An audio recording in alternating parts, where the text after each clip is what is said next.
Welcome back with a smiling face. Links to previous episodes are given in the video description, so don't forget to like, subscribe and share the video. Whispers of Betrayal. Episode 5. 31. Mommy. Arya greeted as Macy made her way to them. Hello, baby, Macy smiled as her children clung to their father. She loved to see them like that, except it meant he didn't have an arm free for her. As if sensing her thoughts, Julius carefully set the twins on their feet and pulled her into his embrace. He pressed his forehead to hers. The last of his worries and anger from before drained away. She was in his arms and nothing else mattered. Well, maybe there was one thing. So, are you going to tell me about Cap Diegd? Macy stiffened and said, nothing happened. It's a beach, where people are in public. Julius, Macy. Look, I had just started showing and I was uncomfortable and bloated and surrounded by young college girls with their perfect bodies, Macy sighed. Victoria suggested we get away for a weekend. I had no idea she made reservations at that resort, and the first day I refused to leave my room. And the second, Macy rolled her eyes. Macy. Look, it's a public beach, Julius. It has all sorts of people on it. Young, old, thin, fat. March added, earning a warning look from his sister-in-law even as Rose elbowed him in the ribs. The reason Victoria brought me there was to feel better about my body and the changes it was going through, Macy said. It takes a lot to feel confident when you're bloated and nauseous all the time. I heard that, Rose sighed, recalling the troubles of her own pregnancy. Julius frowned, not satisfied but also not wanting to argue. It was yet another trial she had faced without him. He should have been there to tell her how beautiful she was. Instead, Victoria had taken more extreme measures to make a point.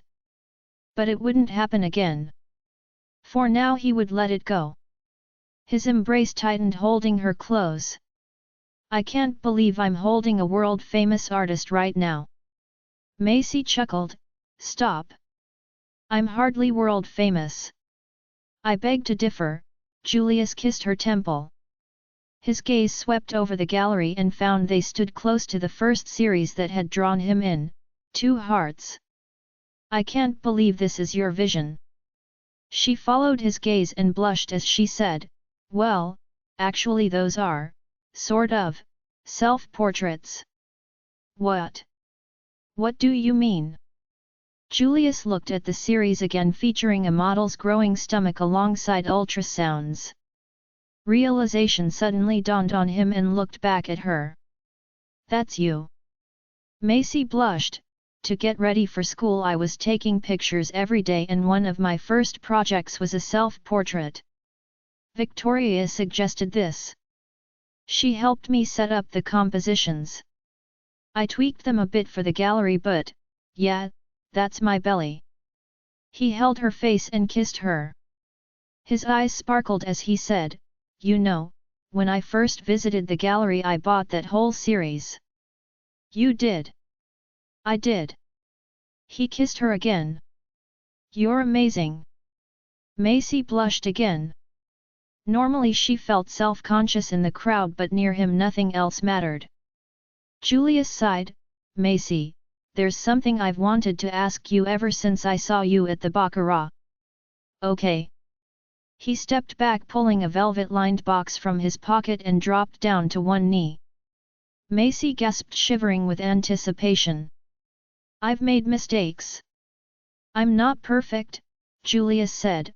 I can't promise I won't make more, but I'll always love you. Would you be my wife again? He opened the box to reveal their wedding rings nestled together. Tears filled her eyes. Had he really kept them in hopes of finding her, just for this moment? How? How could they make this work? She had to go back to Paris. She had commitments. The kids had school. He couldn't just drop out of his family's business either. All around them the crowd was becoming aware of the situation. They recognized Julius immediately, and those who were unaware were quickly informed she was the artist of the night. The crowd waited on bated breath for her answer. "Don't think, Macy," Julius whispered. He could see the wheels turning. "Just say the first thing that comes to mind." "Why yes," Macy stuttered, fighting back tears. She couldn't deny the answer she wanted to give. "I will." He smiled, slipping her rings back onto her finger where they belonged. Quickly putting on his own, Julius stood, pulling her into his arms, capturing her mouth with his. A wave of clapping surrounded them, but he didn't care. All that mattered was the woman in his arms. She was his everything. Not breaking their kiss, he picked her up, showing the world the most beautiful woman ever born. And she was his. Julius set her back on her feet, still not breaking their kiss. She was his again, and he was never letting go. Never. Finally releasing her lips, he hugged her close. Nothing and no one would ever come between them. "I love you, Macy. I always have. I always will. I love you, Julius." Macy could barely speak. Those were words she always wanted to hear him say. He leaned forward and kissed her again. Catherine circled the exhibit space, trying to calm herself. The redhead, Macy Grayson, M. Gray. They were one and the same. How could a talentless hack become an acclaimed artist? She should be a failure like her father. And worse, she knew Victoria Laron, one of the most famed wedding dress designers ever. Not only did they know each other, but they were on good terms. The kids dared call her Auntie Vicky like she was some sort of farmer's wife. And the look on Julius's face. He was becoming more and more enamored by his former wife. She had to find a way to get between them. There had to be a way to take control of the situation. Over the years she put a number of women in their places, this time would be no different. All she had to do was spill a little champagne, and when the redhead overreacted, Catherine could play victim to the sympathetic crowd. It was a ploy that worked before and would work again. Then she would be back with Julius and the redhead would be disgraced. Maybe Macy would run all the way back to Paris. She would never be able to show her face in New York again. Then she and the twins would be out of Catherine's hair for good. It was the perfect plan. With her new resolve, Catherine grabbed a glass of champagne and made her way to where she last saw her rival. Not finding Macy at the refreshment table, Catherine continued to work her way through the crowd, searching. She finally found Macy once again in Julius's arms. His adoring gaze was consumed with her.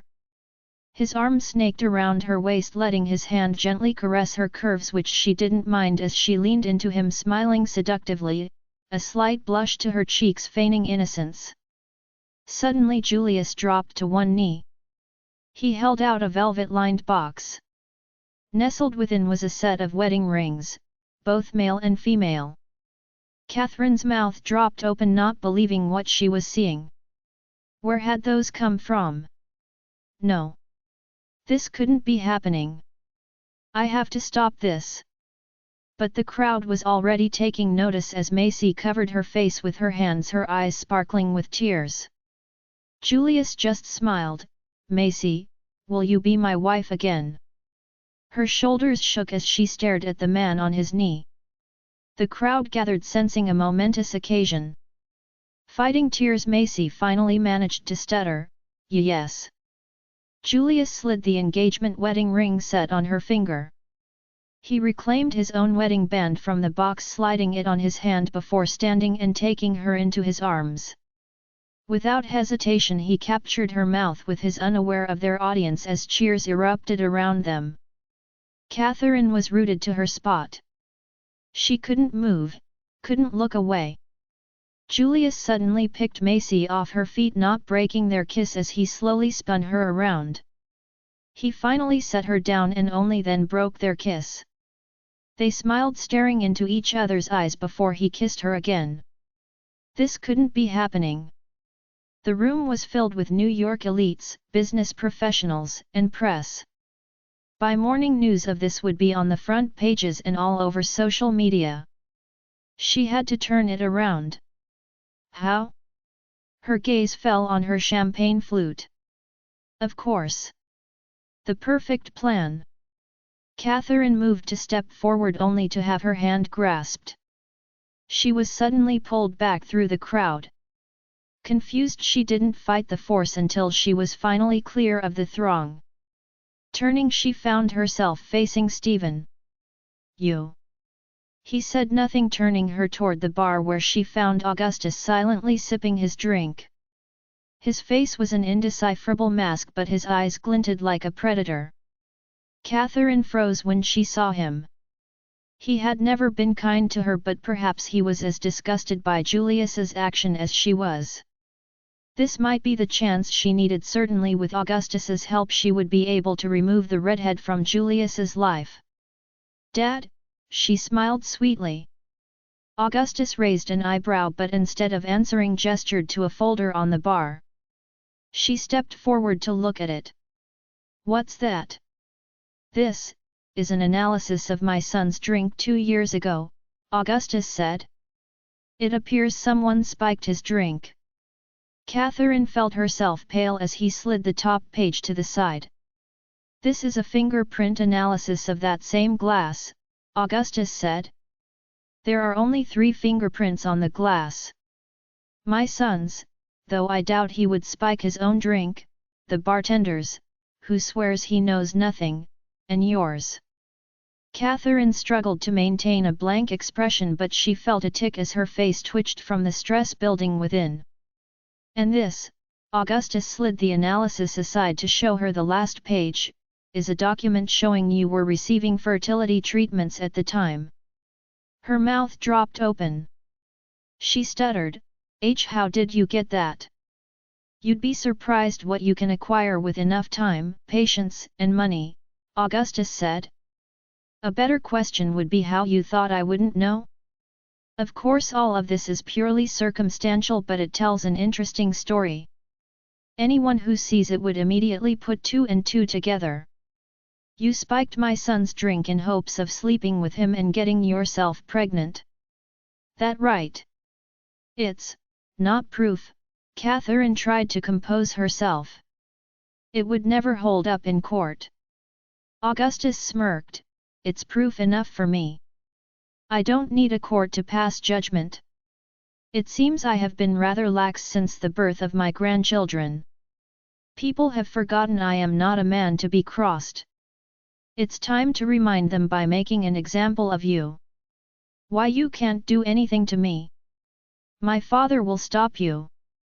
We both know that isn't true, don't we? By this time next week your parents will declare bankruptcy and their creditors will be hounding them every second of every day.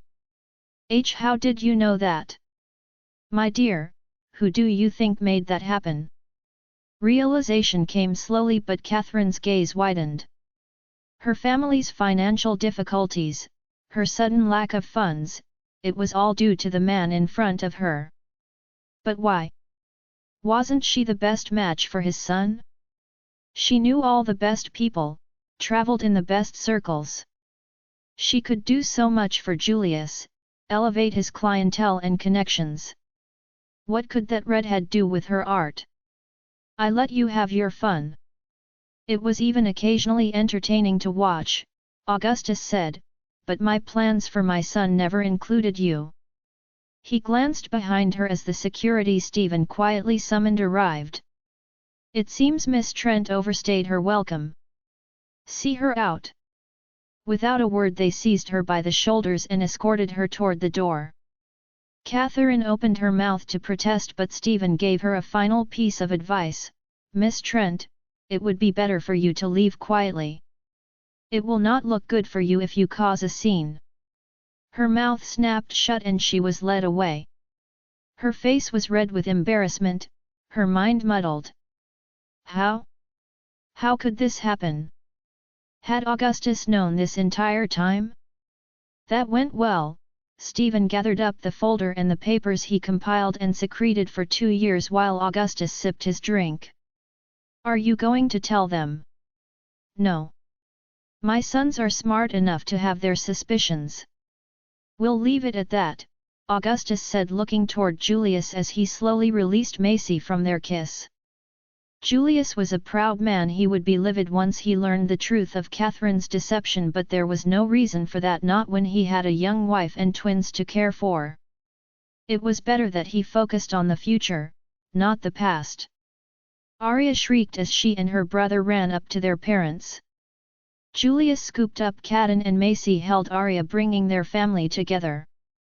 Finally his son had lived up to his expectations and secured a family that would prove priceless. In that case closed, Stephen interrupted his thoughts. Keep an eye on her for the time being. Sir. Cockroaches are survivors after all. You think she'll seek out a new target? It's guaranteed. I have a good idea where she'll go. Unfortunately for her, he is next on my list. Understood. I'll keep an eye on both concerned parties. Good. Sir, are you really planning to buy the Trent's entire hotel chain? Stephen asked. Good people shouldn't lose their jobs because their employers are fools. Though I've never had much interest in the hotel business, we'll just call it an investment property. Of course, Stephen nodded with a smile. It was the reason why he had remained loyal to Augustus Dallaire. While the business world had no shortage of cutthroat rats, Augustus maintained his integrity and never used his power to punish those who were innocent. 32. Mommy! Daddy! Arya shrieked as she and Catelyn bound up to their parents, unable to hold themselves back any longer. Julius scooped up Catelyn as Macy picked up Arya. His free arm encircled Macy's waist, pulling her close so that his entire family was in his arms. His family was finally complete and he would never let them go. Daddy, does this mean we'll be together forever? Arya asked. That's right, Julius smiled. Forever. Does that mean you're coming to Paris with us? Catelyn asked. Yes it does, Julius assured him. Really? Arya clapped. Yeah. And you'll go with us to Milan and Rome and Barcelona too? Arya, Macy admonished. You bet, Julius readily agreed. There wasn't anywhere he wouldn't follow them. So does that mean we're staying in Paris? Catelyn asked. Despite the fact he had grown up there, he didn't have any particular attachment to the place. In America they had family and he didn't want to leave them behind forever. Well, you have to finish the school year, Julius said. After that, we'll have to decide whether to stay in Paris or move to America. But you'll stay with us, right? Catelyn asked. That's right, Julius nodded. Whether we live in Paris and vacation here or vice versa, we'll be together. Catelyn smiled, hugging him. Julius squeezed him tight, hoping to comfort his lingering doubts. In truth, he didn't care where they lived or how they split their time between one place or the other. The kids had to finish out their school year at the very least. Julius wasn't sure how difficult setting up offices overseas would be, but as long as he was with his family he didn't mind. Somehow they would make it work. Julius could see the same lingering doubt in Macy's gaze, but he smiled and rested his forehead against hers. He would not let them be apart. They had been apart for too long. Mommy, can I be the flower girl? Arya suddenly asked. And Catelyn can be flower boy. Julius chuckled. I think you mean ring bearer. Oh. Yeah, that. And I'll design your mom the most fabulous wedding dress, Victoria announced, coming up to them.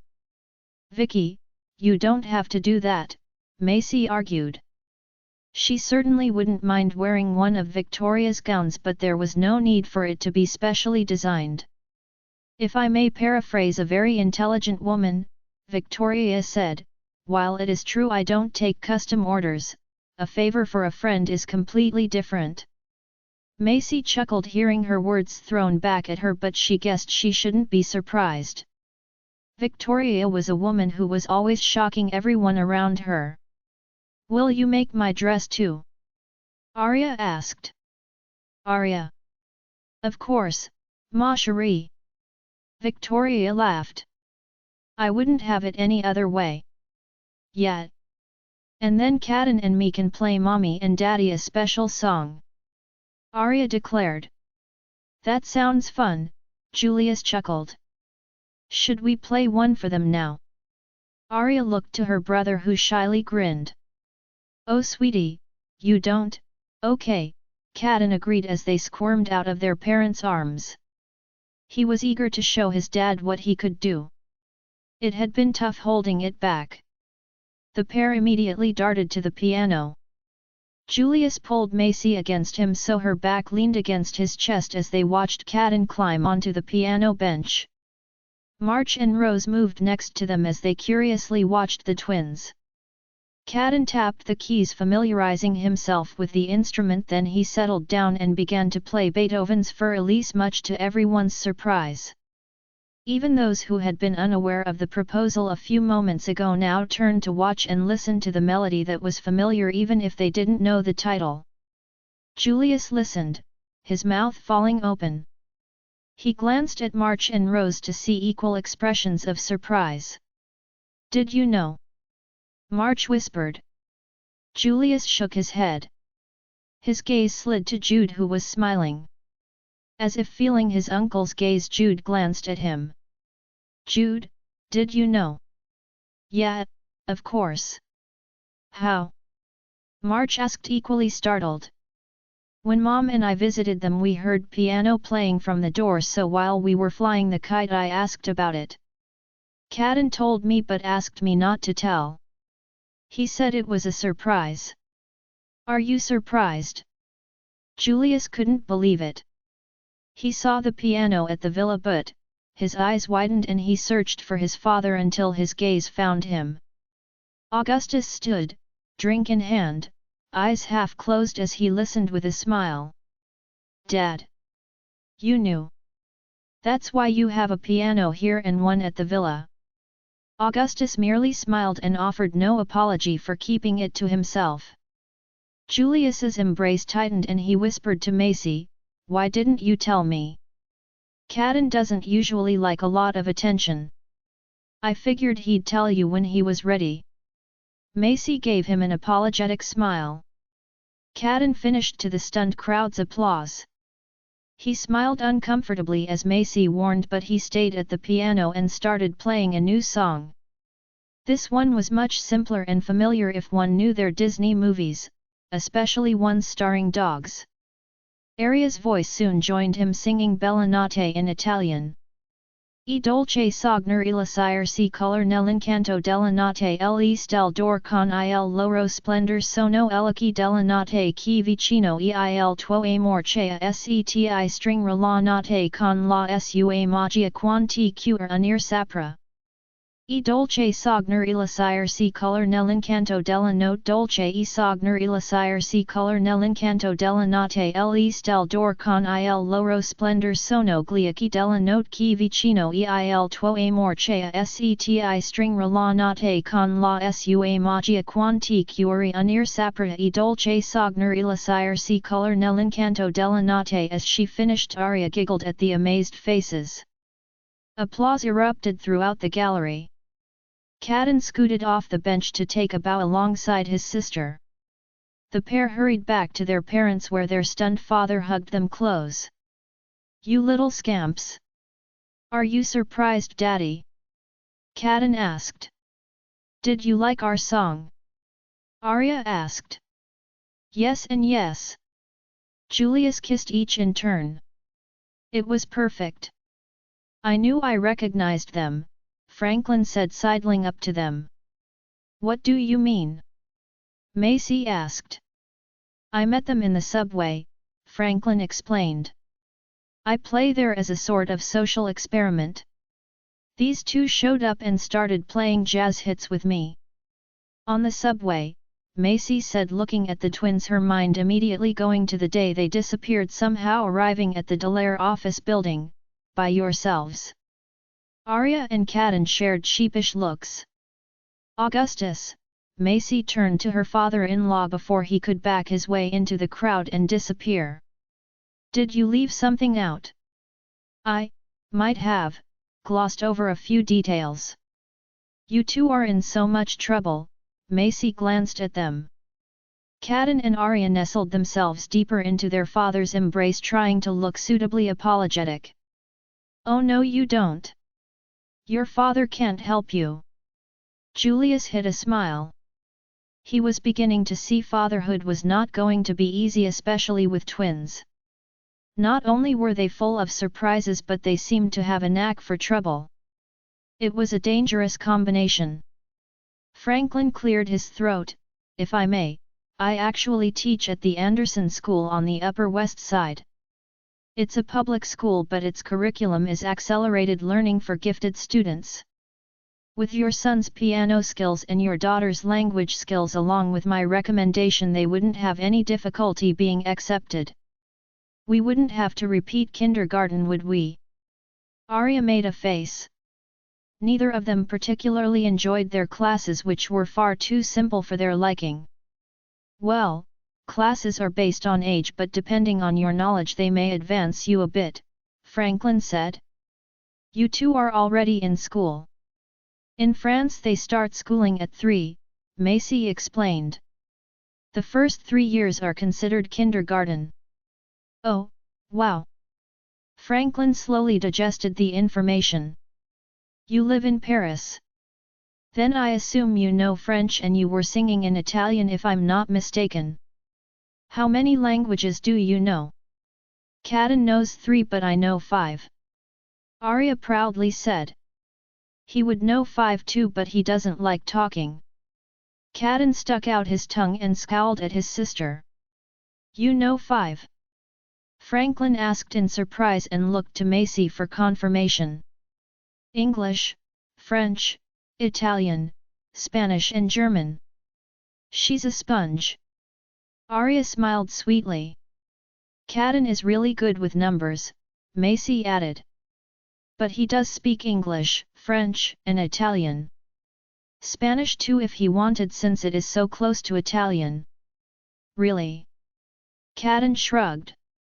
He has eidetic memory, so he can recall almost anything even if he only sees it once, especially numbers. Then why didn't he know your phone number? Franklin asked. It's the first thing I asked them for when I realized they were alone. Caden. Macy asked. You know my phone number.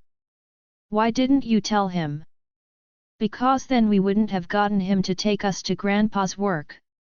We're going to have a very long talk when we get home. Macy fixed them with a hard stare that made both solemnly nod. Franklin gave them a sympathetic look, but he wouldn't interfere with parenting. Something told him there was more to the story, but stayed silent. Right now he was just glad he hadn't gone crazy and made the whole thing up like his friends insisted. And that goes for you too. Macy turned on her father-in-law. Me? What did I do? I don't know, yet. But I know you had something to do with all of this, and when I find out how, he shared a look with the twins. It was doubtful they would be able to hide the whole truth once their mother started interrogating them, but their plan had succeeded, so it was a small price to pay. Augustus cleared his throat. Victoria smirked at his discomfort. You're not off the hook either, Macy fixed her with a stare. Me? Why? There is something going on and I'm going to find out what. I just got here. Macy's gaze narrowed. She felt like she was being set up. It was too much of a coincidence that Victoria would be here to witness Julius's proposal. Even stranger was Franklin's presence, an acclaimed musician who just happened to work at a school for gifted students, and who just happened to miraculously meet the twins in the subway. She was going to find answers. "Mommy, it's not their fault," Arya suddenly spoke up. "It was our plan." Caden nudged his sister. "Your plan?" Macy repeated. "And just what plan was that?" The twins shared a look. They didn't want others to get into trouble for their idea. Finally Caden nodded. There didn't seem to be any way to get out of it without telling her. "Well," Arya sighed, "our plan to get you and Daddy back together." "Excuse me?" Macy was shocked. "How'd you even know who your daddy was?" "I didn't tell you before we came here. Grandpa told us when we were 3, Caden said. "'Cause we asked him to," Arya added. "And did he also put you up to your little plan?" "No. We came up with it ourselves," Arya said. "You were really sad without Daddy around, we just wanted to make you happy." Macy's mouth fell open but she couldn't formulate the words she wanted to say. Had it been so obvious? Had they been planning from the very moment they stepped off the plane? "We had to get to Grandpa's work so he could help us with the plan. That's why we told him to take you to see the Picasso," Arya continued. "Why would you do that?" "Because he said Daddy would definitely be there," Caden answered. "Since we were sure Daddy saw us at Grandpa's party he knew we were here so, we thought you should meet." Macy wasn't sure if she should be mad or proud or grateful or embarrassed. How was she supposed to take this information? She had been set up. They conspired against her, her own children. "Shh, it's okay," Julius's embrace suddenly encircled her from behind. "Whatever happened, they are safe. No harm, no foul. Right? Did you know about this?" Macy demanded. "No, I didn't. I'm just glad they were on my side, our side." Macy struggled to maintain her anger but it was difficult to do in his arms. He stroked her cheek gently turning her face toward him. His gaze was pleading. "Fine. But they aren't off the hook yet," Macy conceded and looked at the twins. "You will be telling me the whole story, later. Let's play another song." Arya tugged her brother back to the piano hoping to appease their mother's wrath while their father continued to calm her. Franklin followed glad to have an excuse to escape the tense situation and hoped the twins would explain in more detail away from everyone else. "Now all we have to do is plan a wedding," Julius said. "And how is that supposed to work?" Macy sighed. "I mean, everyone will wonder why we got married twice." "Well, it's more like vow renewal. After all we were never divorced." "But I signed the papers." "I didn't." Macy looked at him, her eyes wide with shock. "I never signed them. They were never filed," Julius explained. "I kept them in my drawer at the office so when I found you we could burn them together." "We'll do that tomorrow." "So, we're still married?" "We've been married this entire time." "Yeah," Julius smiled and kissed her. "Welcome home, Mrs. Dallaire." Macy rested her head on his shoulder, relaxing in his embrace. It felt good to be home. 33. 6 months later. Mommy. "Mommy. Look at me. Do I look pretty?" Arya laughed as she twirled. She wore a white, sleeveless princess-style dress. The top was satin while the skirt was a gauzy material. Aquamarine and peridot-colored rhinestones were applied to the flowy skirt, concentrating along the hem. Her hair was piled up in a messy-style bun with her curls still able to bounce as she moved. She wore a crown of white flowers with rhinestones in the center of each. Her tights had a floral pattern and her shoes were white. "You look like a princess," Macy smiled. How do I look? Arya pressed her lips together as she studied her mother. Macy's dress was mermaid style, strapless, with a sweetheart neckline. The material had a satin finish and was made to look as if it wrapped around her, giving it added texture as well as accentuating her curves, which now included a growing belly. Her skirt, which flared just below her knees, was made the same gauzy material as Arya's dress and also embedded with aquamarine and peridot rhinestones, which echoed her necklace and tiara of diamond, topaz, and emeralds. Also, like Arya, her hair was up in a messy bun with their natural curls piled on of her head. It made an excellent perch for her veil, which was a floral design with the same rhinestones. After looking her mother up and down, Arya declared, "You look like a queen, mommy." "Yeah, you're beautiful, mommy." Kaden seconded. "Thank you, sweeties." "And they are absolutely right," a deeper voice declared. Turning, they saw Augustus enter. He wore a finely tailored suit that matched Kaden's. The collar had a satin finish. In fact, all the Delaire men wore matching suits with emerald green ties in honor of Macy's favorite color for the occasion. Augustus came forward, taking her hands and pecking her cheek before asking, "How do you feel?" "Bloated," Macy said with a sigh, and earned a chuckle from her doting father-in-law. She placed a hand on her stomach. In a few more months it would be much larger. A month after their return to Paris, she noticed her period was late. Even after confirming it with her doctor, she still hardly believed it. When she told Julius, he nearly fainted.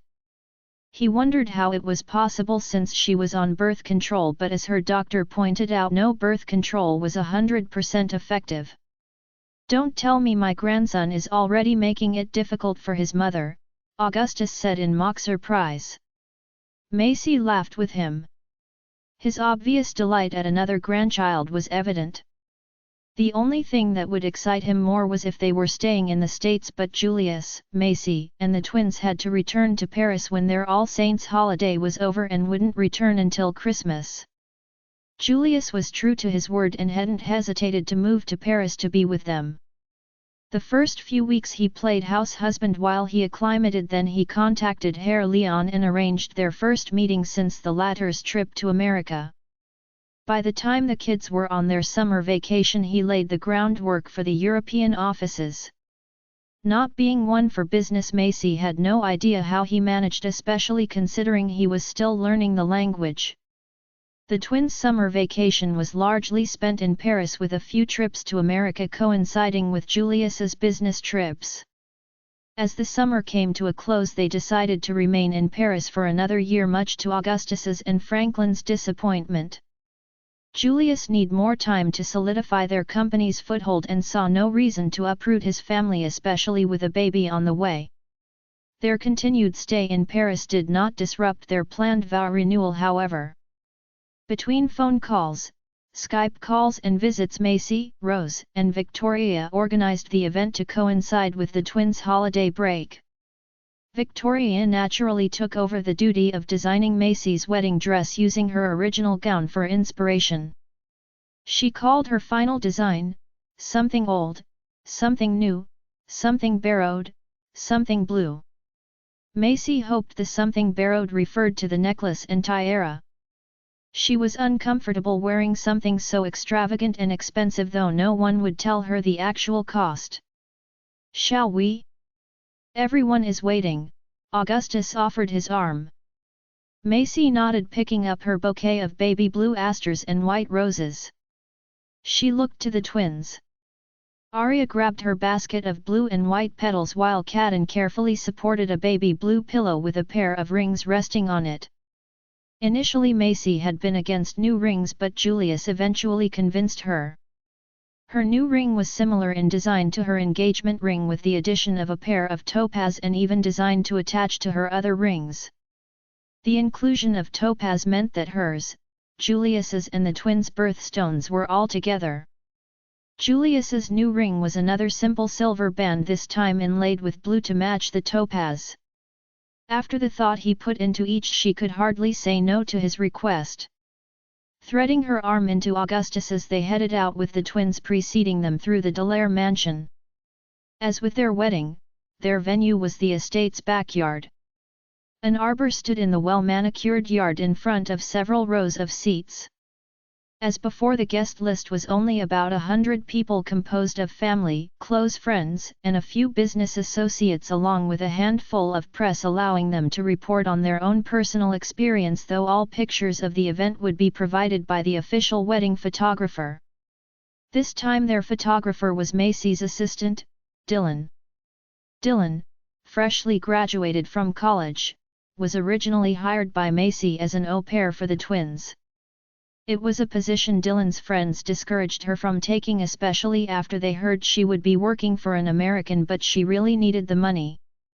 Macy proved a surprisingly amiable employer and the money she offered was good. Even more importantly, Dylan's dream was to be a photographer, a dream Macy was living, and Macy was the first to really encourage her interest. Not only did Macy let Dylan tag along to different photo shoots and even explain how to work and care for the equipment, Macy also gifted her one of her old cameras as a bonus. Though the camera was an older model and somewhat out of date, it still worked well enough to be Macy's backup. She also gave Dylan free access to her darkroom and taught her how to develop her own pictures. Macy turned out to be the best mentor Dylan could wish for, and even after the twins started school, Dylan begged to remain under Macy's employ, switching to being her secretary and assistant. The new position gave Dylan plenty of time to continue her own schooling and also gave her real-world opportunity to refine her skills. She was a natural choice to handle the wedding photos. The pair had walked the venue and discussed angles and images to get while being unobtrusive to the guests. Dressed in an ivory pantsuit, Dylan had already captured establishing shots of the venue as well as images of Julius visiting with his father, brother, nephew, and son before the event.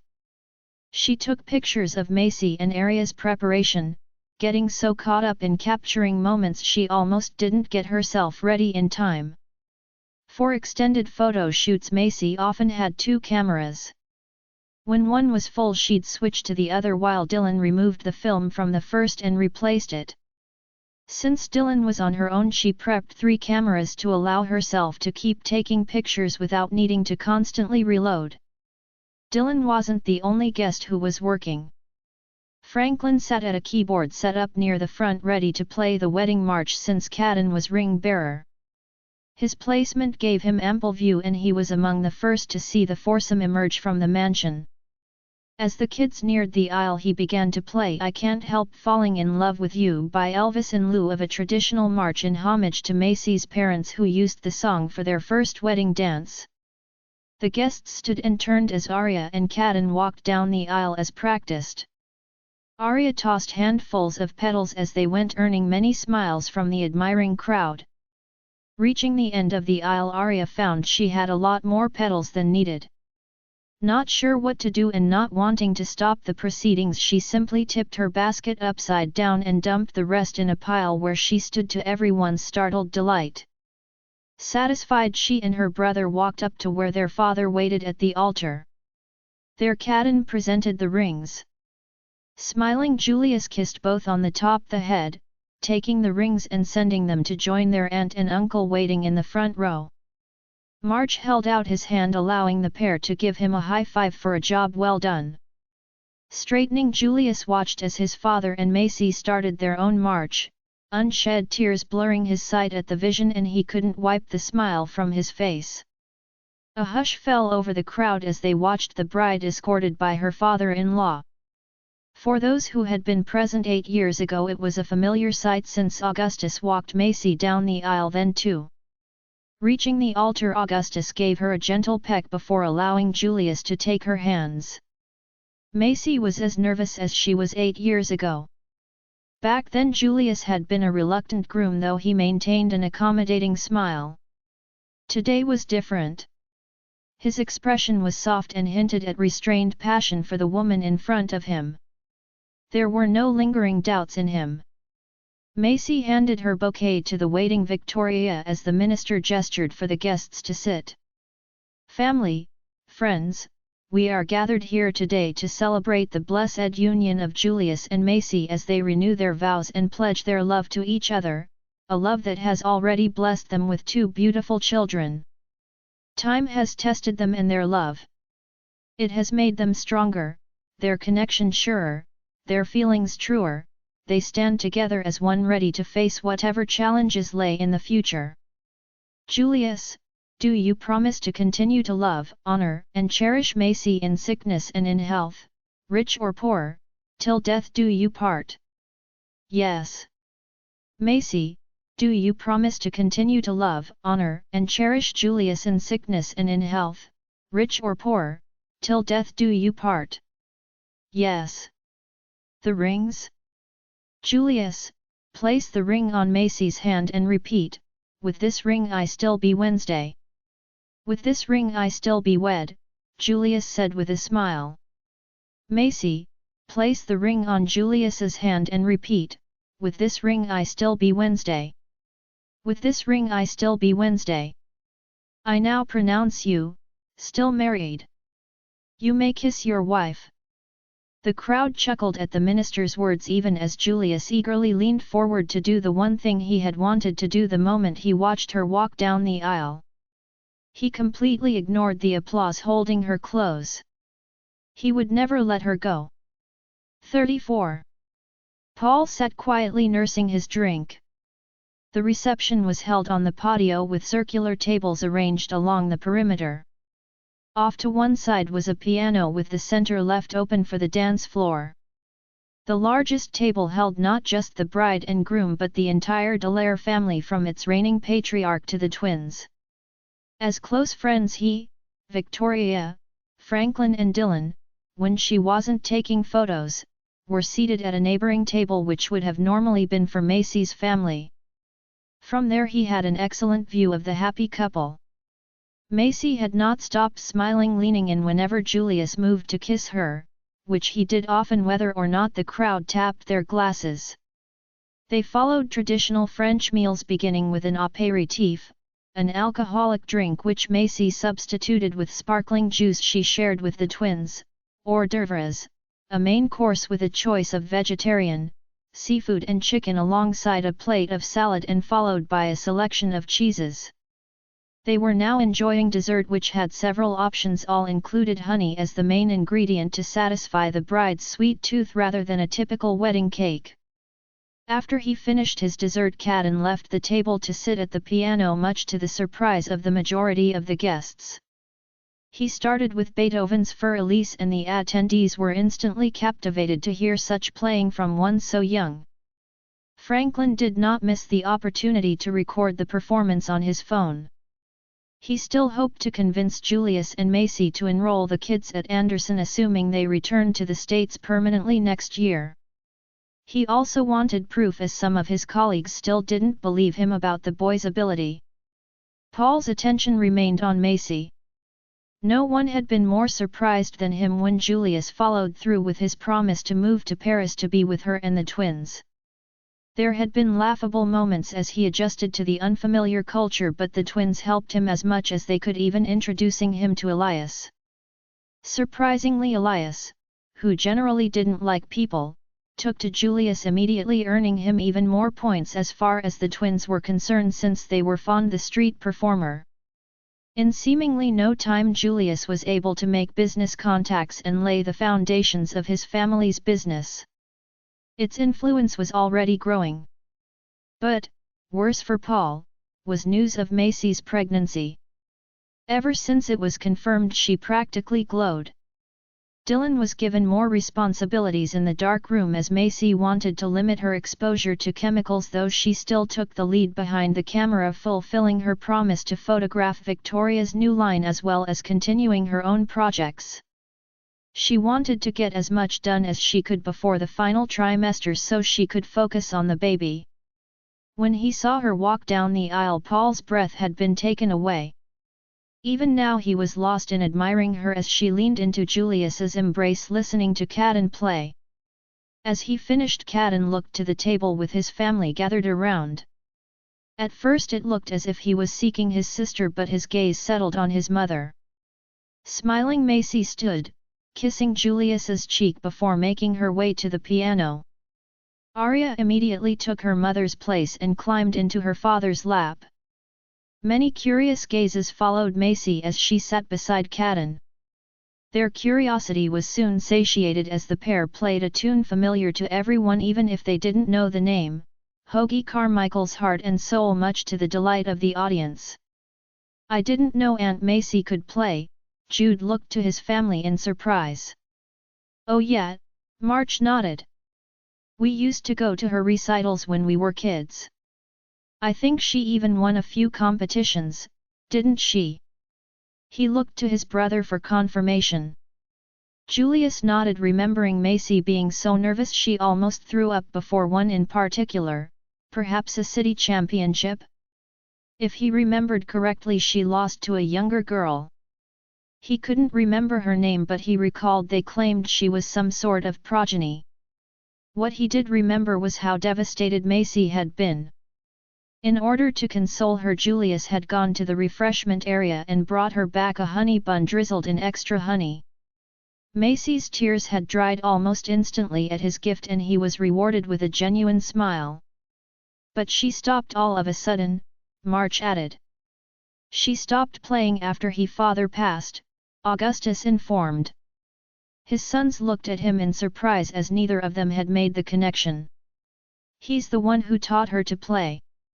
I remember, they had his grandmother's old upright and there was one key that was always out of tune no matter how often they had it adjusted. But he and Macy would sit together and play, just like this." Augustus looked over at Macy and Catelyn with a smile. No doubt memories were running through her head as she played, her fingers moving over the keys with practiced ease. No one would be able to tell it had been decades since she last played seriously. As the duet finished, the pair paused before shifting into chopsticks, making more than a few chuckle as they ended with a flourish.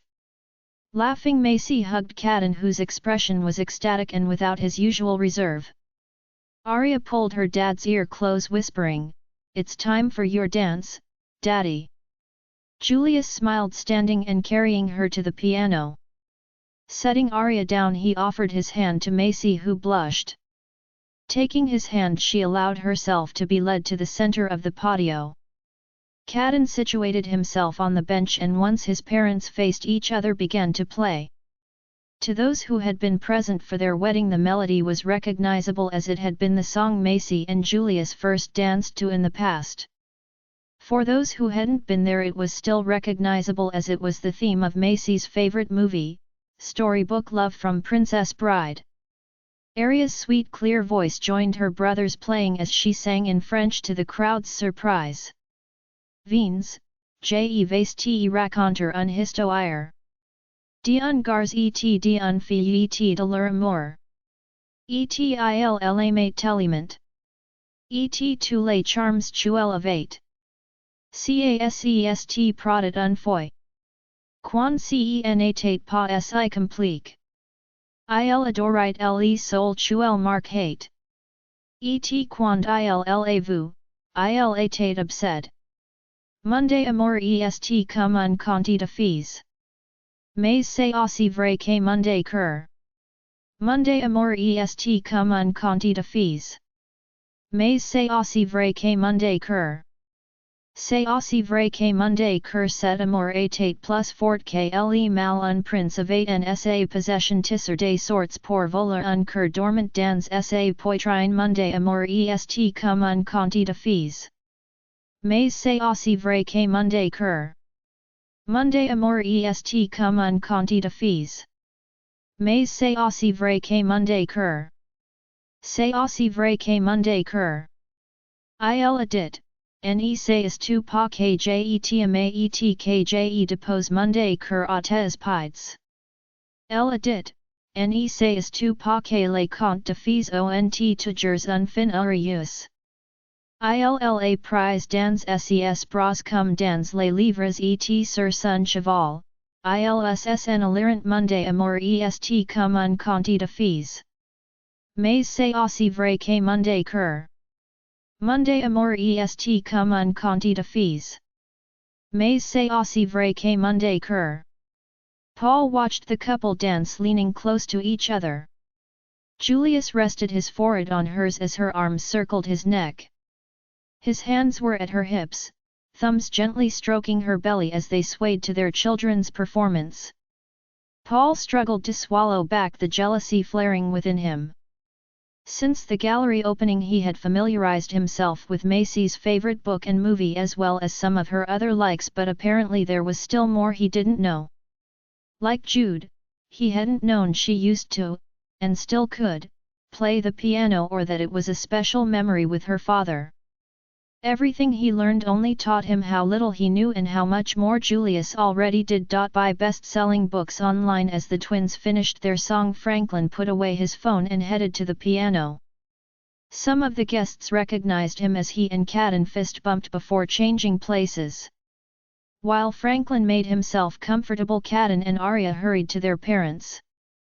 With smiles, Julius and Macy changed partners, each taking a twin as Franklin began the next song, A Thousand Years by Christina Perri. "Shall we?" March asked, smiling at Rose. She blushed and nodded. He took her by the hand and led her to the dance floor, joining the newly cemented family. Encouraged by his grandfather, Jude left the table to ask another young attendee to dance. Taking this as a cue, several of the guests stood and joined them. November 6, New York Times. Love is in the air. Yesterday, 100 of the closest friends and associates of the Dallaire family gathered to celebrate Julius and Macy Dallaire's marriage with a touching vow renewal ceremony.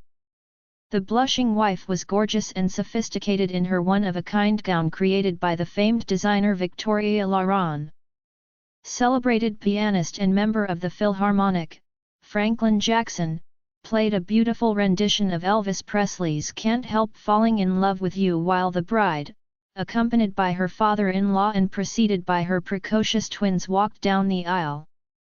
During the French-inspired reception, guests were treated to a special concert by Caden Dallaire and his masterful piano playing, as well as his sister, Arya Dallaire, whose voice is as beautiful as an angel's.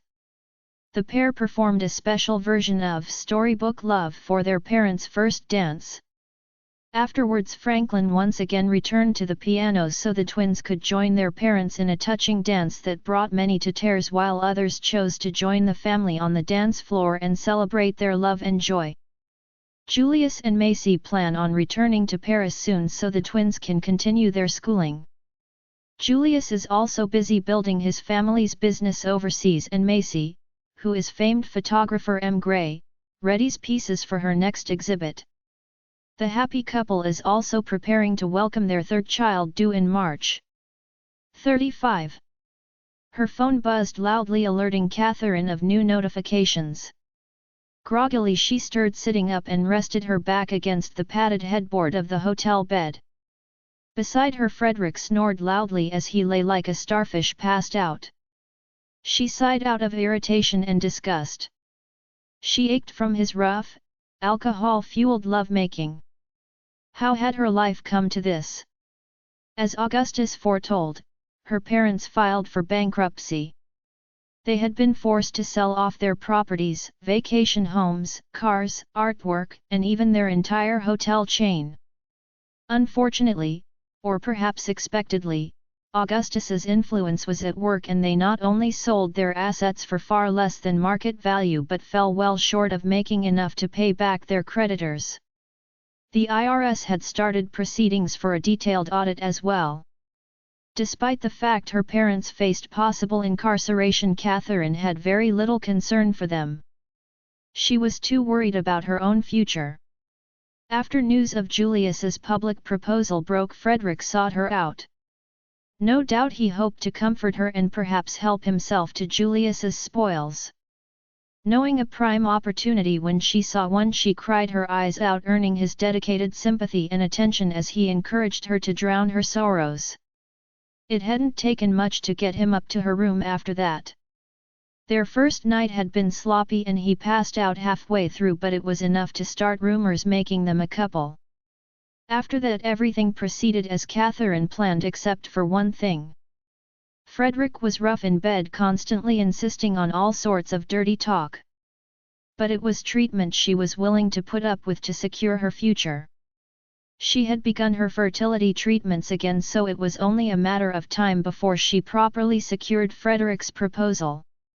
With a sigh, she reached for her phone with some trepidation. 3 months ago she had screamed when she saw the front page headline showcasing Julius and Macy's ceremony. As with their wedding, it was a private affair with an exclusive guest list. The included photos were provided by the Delaire's wedding photographer. Macy looked stunning in her one-of-a-kind dress that did absolutely nothing to hide her growing belly. Julius stood beside her with an adoring gaze. His hand always seemed to rest on her stomach when it wasn't occupied with one or both of the twins. Every article she read included high praise for the twins, claiming them to be rare and genius talents. Not surprisingly, with news of the wedding, the twins officially recognized as heirs, as well as Julius's successful business ventures overseas. The Delaire company stock soared and their quarterly earnings were the highest it had ever been in 10 years. The fact that Macy was Gray and the twins were musical progenies also had a surprising effect in elevating the Delaire's reputation, not just in terms of business but also in terms of connoisseurs of the art world. Steeling herself, Catherine opened the notifications, but the headline almost made her toss her phone across the room. February 15, New York Times. It's a boy. At 5 o'clock this morning, Paris time, Julius and Macy Delaire welcomed their third child into the world. At 5 pounds 4 ounces, Coda Jules Delaire surprised his family by arriving 2 weeks early. The birth was attended by not just the Delaire patriarch but the entire Delaire family, who all flew out to Paris on a late-night flight. Mother and son are healthy and doing well. We are told the father also survived. The article was accompanied by several photos. The first featured a proud and overwhelmed Julius holding the baby to his chest with the twins crowding on either side. Another showed a tired Macy cradling the newborn with Caden on one side and Julius holding Aria on the other. A third presented the Delaire patriarch himself holding the infant like a proud grandfather. No doubt the Delaire stocks would see another jump in value soon. Succumbing to her frustration, Catherine shrieked and tossed her phone away. It should have been her. If only it wasn't for that bitch, she could have had everything she deserved. What? Frederick stirred. He glanced around the room as if trying to remember the previous night. Groggily he looked at her and in a rare lucid moment noticed her dark expression. What's the matter? Nothing. Oh, don't be like that. Tell me what's got you upset. Julius and that bitch had their baby. It's a boy. Is that all? Frederick chuckled. Well, I know the cure for that. Come here. He dragged her to his side of the bed. Pulling her legs over the edge, he stood and rolled her over. Obediently, Catherine propped herself up and braced herself as he rammed her from behind. Frederick grunted in satisfaction as he pulled out and rammed her harder with each stroke. You know you like this, he slapped her as he worked her harder and faster. Catherine bit back her frustration and humiliation, letting it blend with the pain into something almost like pleasure. Come on. Let me hear it. Tell me how much you like it. Harder, Daddy, she shouted to his delight. Faster, Daddy, faster. That's right. Daddy knows what you like. Augustus sighed. His tired gaze settled on the baby asleep in the hospital cradle placed beside Macy's bed.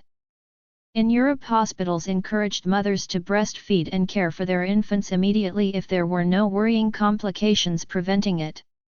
It was a mentality American hospitals, largely concerned with sanitation, were slowly beginning to adopt. Macy intended to breastfeed the new baby just as she had with the twins, even though she struggled to provide enough for the pair.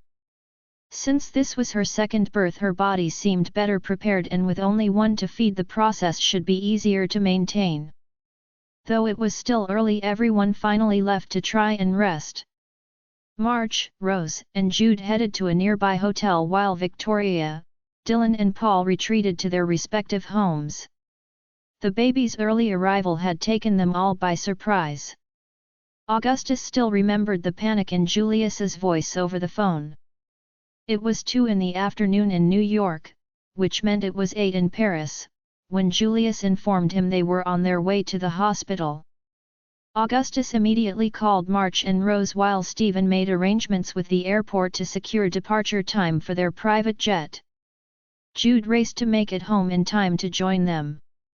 They barely arrived in Paris before the baby.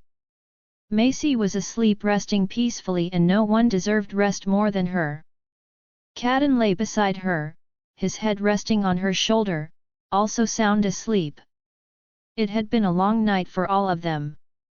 Augustus was amazed the twins managed to stay awake the entire night. His gaze drifted to the reclining chair on the other side of the baby's cradle where Julius slept, passed out with Arya cuddled in his lap. It had been a long night for him too. Since he missed the twins' birth, this was his first time experiencing the existential dread that often struck fathers during their partner's labor, but he never left Macy's side and proudly held his new baby boy before anyone else aside from the hospital staff. His joy was evident from the start, and the twins were excited to finally meet their baby brother. The only one who could not muster such rapture was Paul. From very early on, Augustus realized Paul was in love with Macy, and he was equally aware she was oblivious. The twins seemed to sense Paul's feelings for their mother and maintained a cool distance from him as well. Even so, Augustus was apprehensive about the other man while his son remained estranged from his family, but he dared not interfere directly as that would have incurred Victoria's wrath.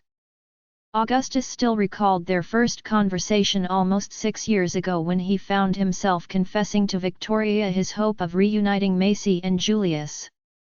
Victoria had been against it from the beginning. Having never met Julius, she hated the thought of Macy being hurt again. At the same time, Victoria did not fully support Paul's clumsy approach either, knowing it was too soon for Macy to be giving her heart away again. As time passed, Victoria very quickly realized Macy's feelings for Julius were as steadfast and true as ever. Learning about Julius through Macy's stories, Victoria even developed a soft spot for the man she never met, recognizing him as one who had been oblivious to what was in front of him. At the very least, she was willing to reserve final judgment until she met him in person, much to Augustus's relief.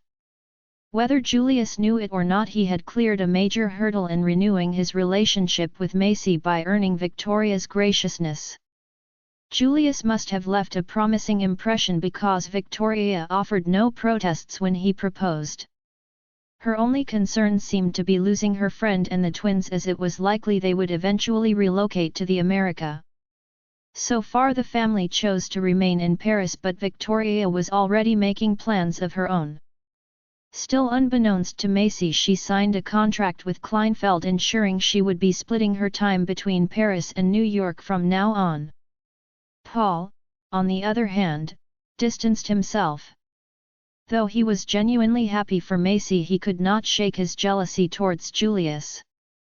Not only possessing intimate knowledge of Macy's preferences, as the pregnancy progressed, Julius became an ever-attentive partner. He readily assisted her in whatever capacity she needed, from chores to cooking to massaging her feet without complaint.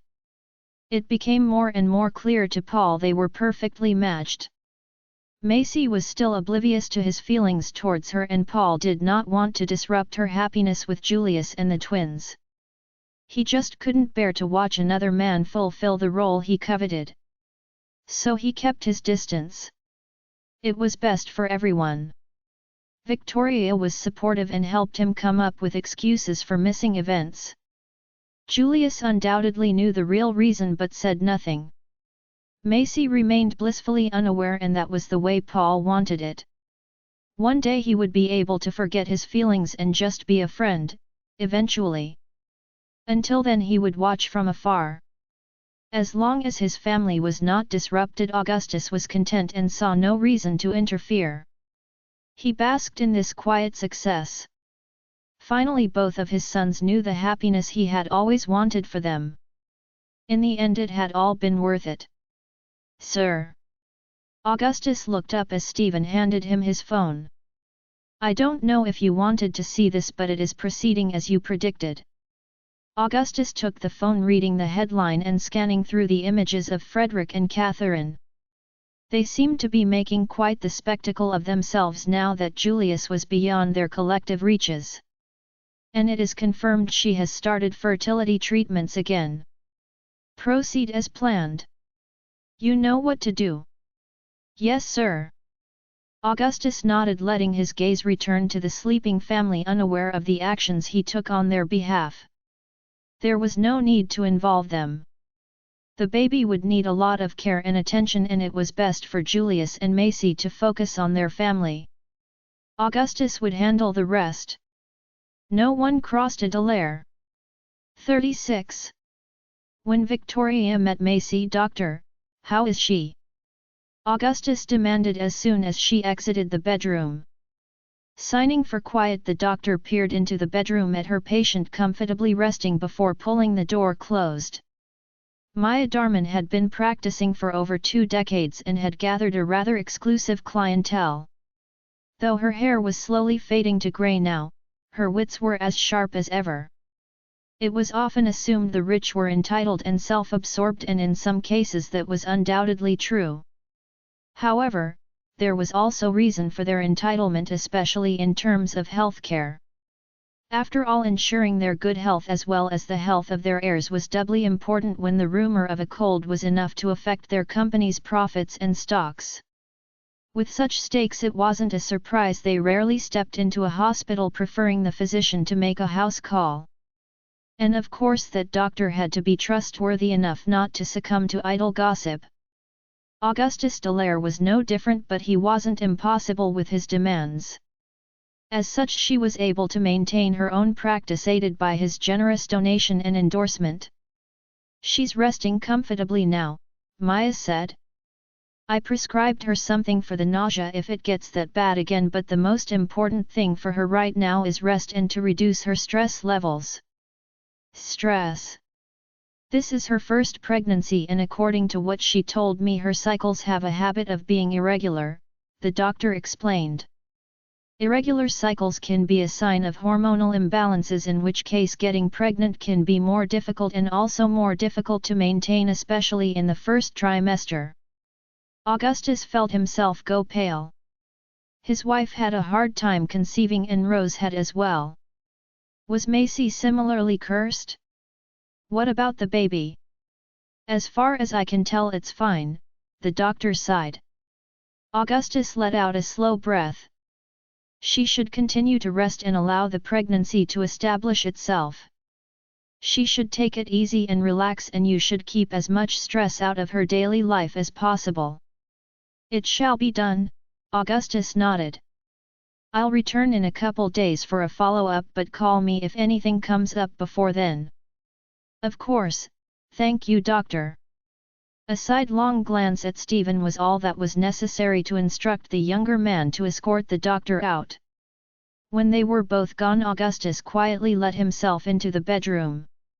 With a sigh, he took a seat beside the bed and stared at the woman comfortably sleeping. It had been a trying 2 days since she left Julius.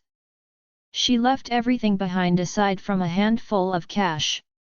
Even her cell phone had been discarded. If he hadn't the foresight to send Stephen to shadow her, she would have disappeared completely, forever out of his sight and protection. Augustus couldn't let that happen. He owed his life to her father. Carl Grayson was a simple man, or so Augustus thought at their first meeting. They met in basic training when Augustus along the other men of his squad. Their training centered on working together until their deployment. While the other men in the squad soon developed close ties and camaraderie, Carl maintained an aloof manner and kept everyone at a distance.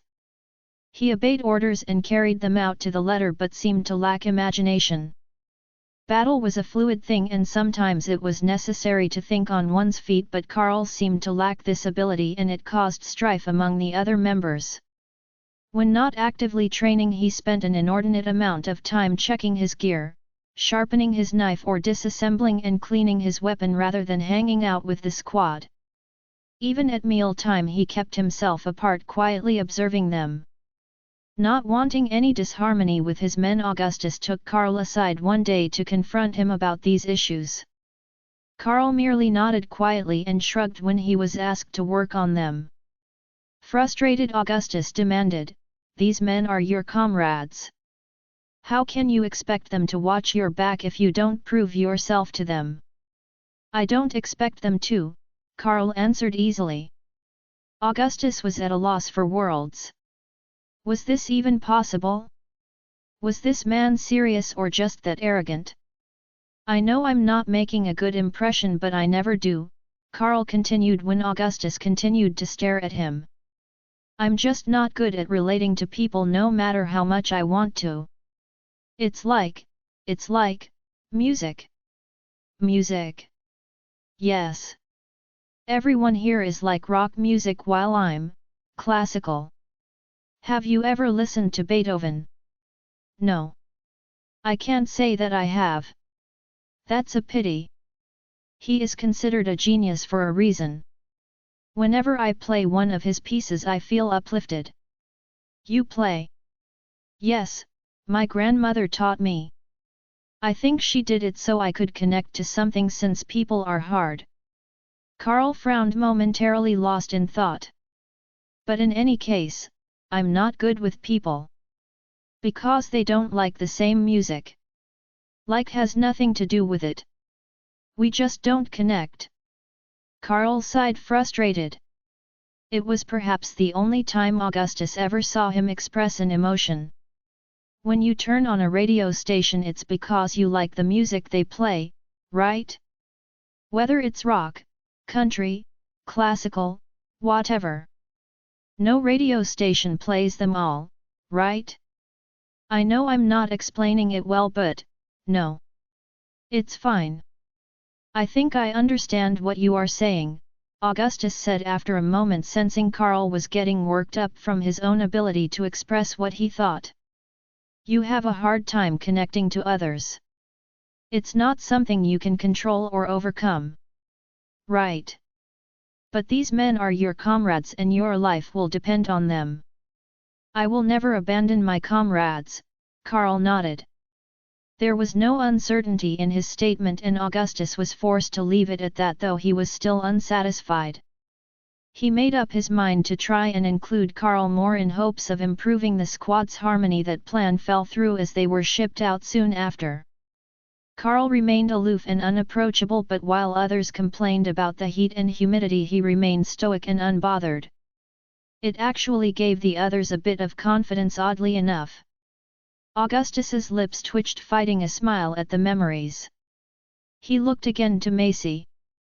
There was no sign of her earlier struggles, though her expression still seemed strained. He didn't know exactly what Julius said to her, but it was clear it had a terrible effect. Augustus was surprised by her pale, haunted look. He couldn't believe his son had rendered such a lively woman to such a state. It had taken everything in him not to confront his son immediately, and now he was grateful he held back. If he had caused a ruckus, it might have induced more stress on Macy and the baby. But now, what should he do? It had been 2 days since the party, and March claimed Julius was desperately searching for her, even going as far as enlisting the IT department to track her route from the apartment to the bus station. Augustus admired his son's tenacity, but that didn't excuse him. As much as he wanted to bring this trouble to a swift conclusion, it was impossible as long as Macy's health was in question, and he certainly wasn't going to risk the life of his grandchild. Coming to a decision, Augustus stood and quietly let himself out without disturbing his daughter-in-law's sleep. He was quite certain Julius would be furious once he learned Macy had been with Augustus the entire time, but that didn't matter as long as Macy and the baby recovered. He would put off any decision until after that. "How are you feeling, my dear?" Augustus asked. "Better."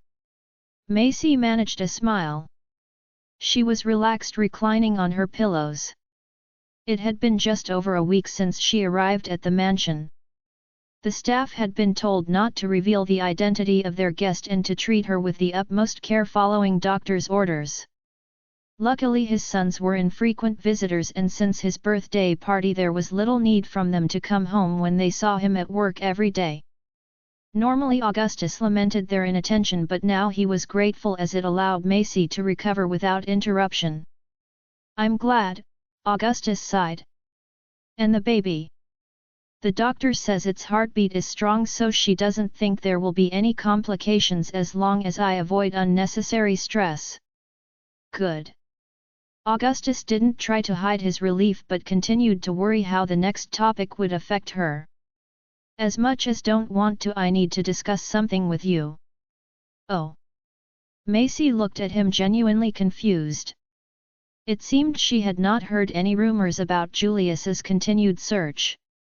His son was becoming more desperate and Augustus was having a difficult time keeping the truth away from him.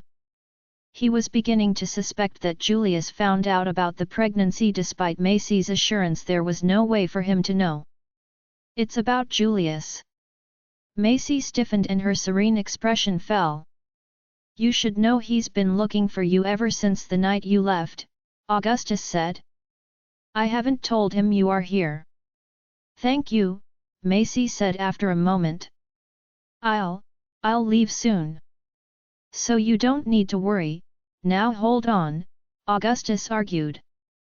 "No one said anything about you leaving." "But I can't stay, especially after." "After what?" "Macy, you can tell me. What happened that night?" Macy breathed deep. She didn't want to revisit that night, but perhaps it would be best to tell him.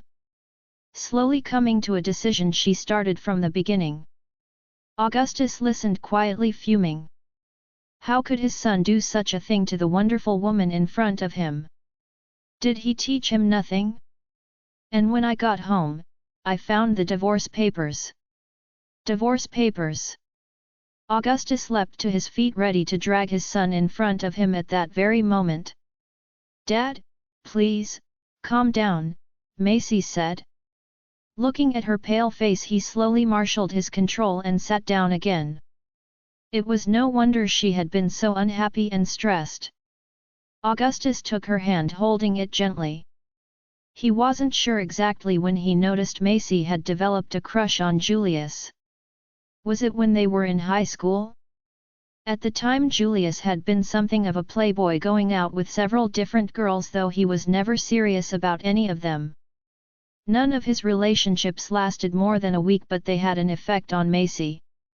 Thankfully she went to public school and was spared watching Julius carry on with his various affairs, but whenever she and her parents visited she had to endure listening to his escapades all the same. Augustus could never forget the look of disappointment and hurt that flitted across her face and darkened her gaze. Despite knowing each other for so long, Julius seemed oblivious to her. She had grown up with the brothers, so they treated her like a sister or cousin rather than a romantic interest. "Julius, you damned fool!" Augustus sighed. "So what exactly did the papers detail? What kind of alimony did he offer?" "I don't know. I didn't read any of it. I just sighed." "Macy, I don't want anything from him," Macy fought back tears. "If I did take any money, it would only prove I'm the gold-digging whore they claim I am." "Macy! Please, just leave it. The papers are signed. It's over." Augustus fell silent. If it was over, why was Julius looking for her so desperately? Something didn't add up. Could it be? Could Julius have finally realized the truth? Maybe, but was it too little too late? The woman in front of him was resigned. She had given up the love she had nurtured for so long, truly believing it was over. Would Julius be able to convince her he made a mistake? No. In her current state she probably wouldn't even listen. "Let's face it, he and we're too different. I just don't belong in his world, and I guess he knew it from the beginning." Macy let out a sniffle, prompting him to give her a tissue. It's better if I just leave. I don't want to cause problems. Augustus studied her for a long moment in silence. Perhaps it was better to put distance between them for now. Macy had always lacked confidence when it came to standing among the Delaires. Though they treated her as a member of the family, she could never forget she was still an outsider. Exposure to those harpies undoubtedly solidified her inferiority complex, though Augustus knew she was far superior to any of them. "So what would you like to do?" he finally asked. "I think, I'd really like to go back to school," Macy answered after a moment. "I'd like to earn my degree if only to prove to myself I can." Augustus smiled, his eyes sparkling. That was it. That was the answer. What better confidence booster than that? "Where would you like to go?" Macy hesitated. Originally she had thought to go back to the School of Visual Arts, but that would mean staying in New York. The chances of running into Julius were low, but they were hardly zero. And once he and his new woman started making the front covers, there would be no avoiding it. How would she be able to stand it? No, it was better to leave. A clean break. But where could she go that she could avoid even hearing news about him? "I've always wanted to see Paris." Paris. Augustus repeated, alarmed that she would be so far away. He hoped to keep her close enough to watch over her, but perhaps that would be too much for her. Marge had often told him he was too overbearing.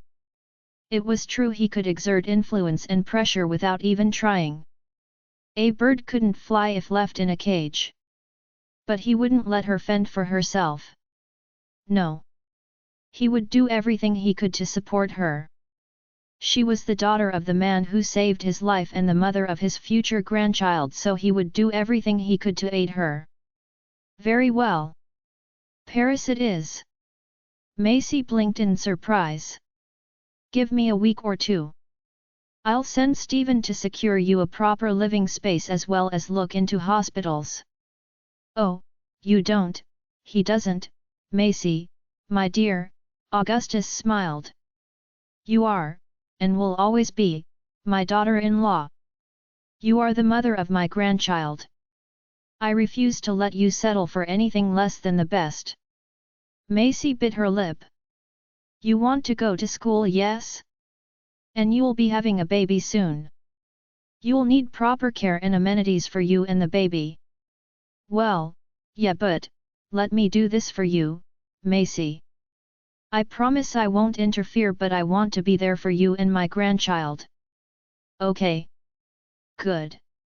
Now rest and don't worry about a thing. It will all be okay." "Are you all right, miss?" Stephen asked with concern as they exited customs. "I'm fine," Macy sighed.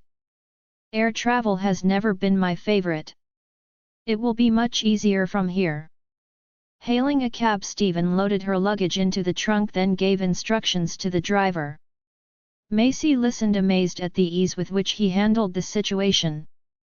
"Stephen, I didn't know you could speak French."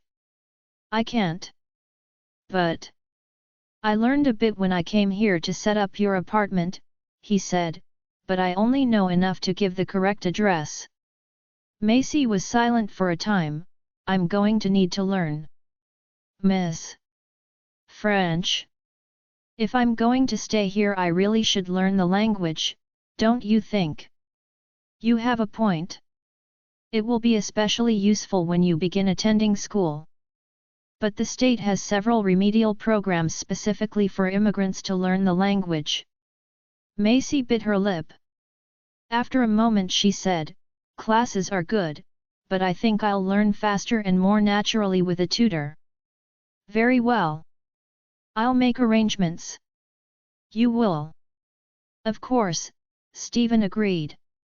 "Mr. Delaire insisted I should see to all of your needs and make sure you would be comfortable before I left." "Thank you." They spent the rest of the ride in comfortable silence. Macy spent her time looking out the window, watching the people they passed by. Taking out landmarks, the view was surprisingly normal, she could have been just about anywhere. Unexpectedly she took comfort from this. This was her home now after all. Reaching their destination, Stephen paid the driver and helped her out. Refusing her help, he hauled her luggage himself, escorting her into a beautiful stone building.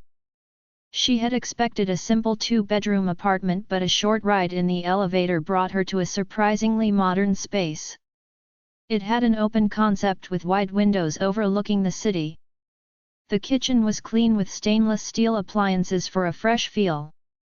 There was even a dining area with a small circular table. A countertop separated the kitchen from the living room, which was fully furnished. The furniture was sleek and comfortable, with wide cushions upholstered in soft grey tones that complemented the warm-colored area rug and rich wood side tables. Macy stood surveying the rooms with her mouth open in shock. This was far from what she was expecting. When Augustus asked her what kind of accommodations she needed, she said something simple and reasonably priced. There was no way this apartment was within her budget. "Is something wrong, miss?" Stephen asked. "Anything not to your liking?" "No, it's fine, but this is too much." Macy shook her head. This was the bare minimum Mr. Dallaire would allow. "But I don't need, how am I going to afford this?" "Not to worry. The rent will be deducted automatically from an account Mr. Dallaire set up." "An account? What account?" "A bank account." Stephen went to a small office nook and took out a checkbook. Inside was a debt card with her name on it. Macy stared at the beginning balance noted in the book and almost fell over.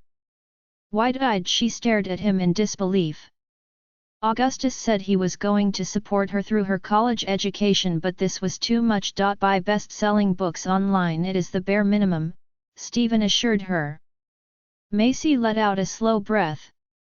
Having known Augustus Dallaire since she was little, she knew exactly how overbearing he could be, though he always meant well.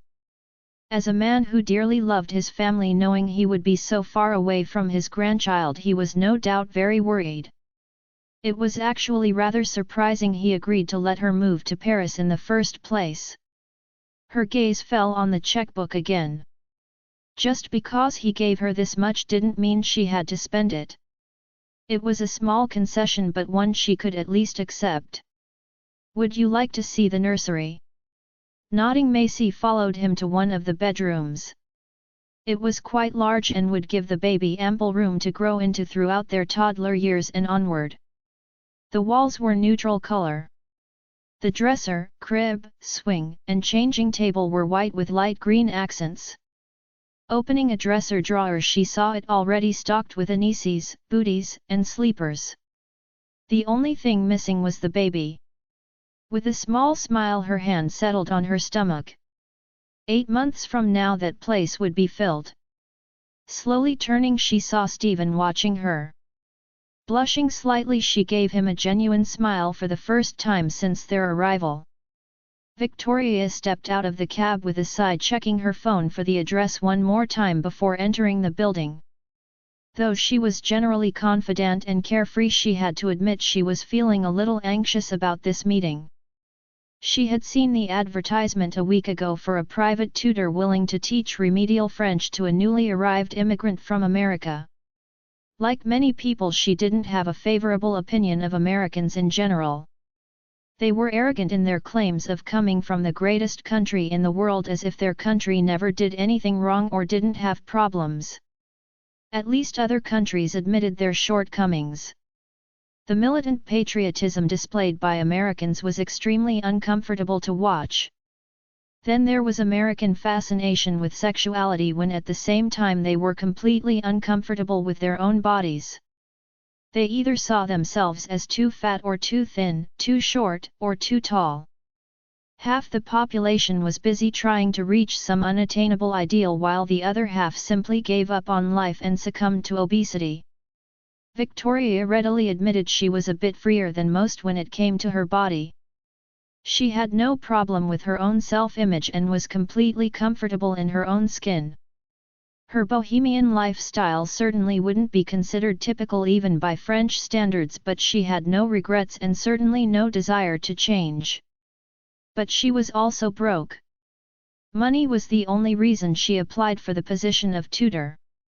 The amount offered was considerably more than she would ever make as a model or florist. Both were previous occupations she had maintained over the years. If she was going to achieve her dream of being a designer, she needed some funds to procure material and preferably a good studio to work in. If it meant putting up with a spoiled American for a few hours every day, then it would be worth it. Knocking on the door, she waited. She wasn't sure what she expected, but a rather tall man in a business suit was not one of them. He gave her a quick appraising eye. "Miss Laurent, I presume." "You presume correctly, Mr. You may call me Stephen. Please come in." He escorted her inside and settled her at the dining table. Offering her something to drink, he sat across from her reviewing her application on his phone. "So what kind of teaching experience do you have?" "I was an au pair when I was younger. Most recently I acted as a teaching assistant." He nodded. "And you do not have an issue conducting lessons while also acting as guide?" Victoria merely shrugged. Real-world interactions will probably help develop a more natural way of speaking. "So, sure." Stephen eyed her carefully. Perhaps her answer was a little more carefree than he was hoping for, but she was the most promising candidate. Of all the applicants, she was the closest in age to Macy herself, and it was his employer's hope Macy's tutor also be a friend to help her acclimate to her new home. Before he could ask for a more detailed answer, the door opened. He stood as Macy entered. Surprised by her interviewer's reaction, Victoria stood as well and got her first look at the woman she would be teaching. She wore earbuds connected to her phone as she followed along with a language program practicing pronunciation. Her red hair was barely contained in a scrunchie and her clothing was modest but neat. She carried a backpack slung over one shoulder, and it was clear she had just come back from her language class as she was still practicing the day's lesson. But something was off. This woman was a little too pale, the rings under her eyes a little too dark, and her gaze unexpectedly haunted. It was clear she had suffered, and if Victoria had to guess, it was probably love. Love could easily make or break any woman. Setting down her bag, the redhead realized she wasn't alone. Pulling out her earbuds, she said, "I'm so sorry. I didn't realize you'd be here."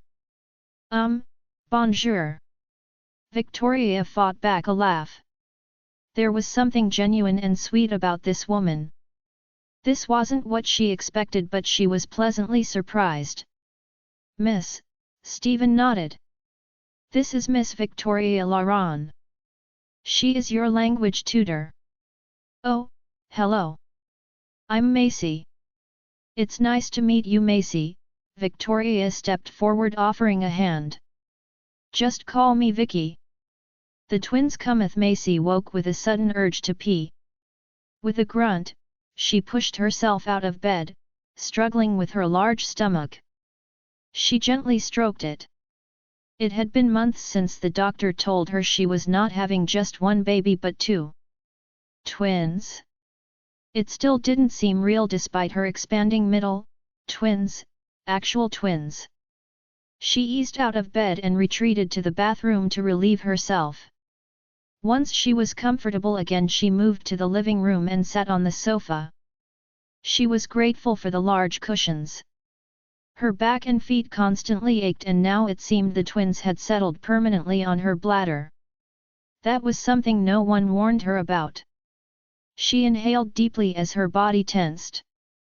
For the past couple weeks she had been having minor contractions. Her doctor explained it was her body's way of preparing for labor and to not be alarmed by them. The moment passed and she winced as a wave of heartburn came next. It seemed she was always fending off one or the other. Macy grimaced, pushing herself up to retrieve a glass of water from the kitchen. As she moved, she felt something shift as her water broke and her fluid started leaking. Biting her lip, she froze, unsure if she was correct, but another contraction brought her back to reality just as someone knocked on her door. "Ah, yes. Macy, it's me," Victoria's voice answered. A wave of relief washed over her. "Vicky, come in. The door is open." "Hey girl, you'll never believe what I found." Vicky, I was walking and happened to spy this shop." Victoria. "What?" Victoria looked up. "What's up?" "I think I've just gone into labor." "What?" "Vicky, I'm in labor." Macy tried to hold back a laugh at the ridiculousness of the situation. "I need to go to the hospital." "C'est pas vrai. Don't panic," Victoria suddenly shouted. "Everything is under control. First thing is, first," Macy couldn't help but laugh. Wasn't it her job to panic? For someone who was always so put together, it was surprisingly easy to throw Victoria for a loop. "Victoria. First call the hospital, let them know we are on our way. Then call a cab to get us there. Then call my father-in-law, or ex-father-in-law, to let him know." Macy sighed. "He wanted to be there and I did promise him." "Right." Victoria paused to take a deep breath before taking out her phone. "I'll call the hospital and the cab. You can take the father-in-law. I honestly don't know what to say to him." Macy chuckled as Victoria handed her the cell phone sitting just out of her reach. Breathing deeply through another contraction, Macy stared at the phone. Though she had tossed her old phone away, Augustus hadn't hesitated to purchase her a replacement. This one, she was certain, was on his private phone plan and the number only known by him aside from the friends she made since starting her studies. However, the first number in her contacts was still Augustus. Hitting the call button, she leaned back listening to Victoria curse in French and shook her head. Macy wasn't sure she even wanted to know the reason why.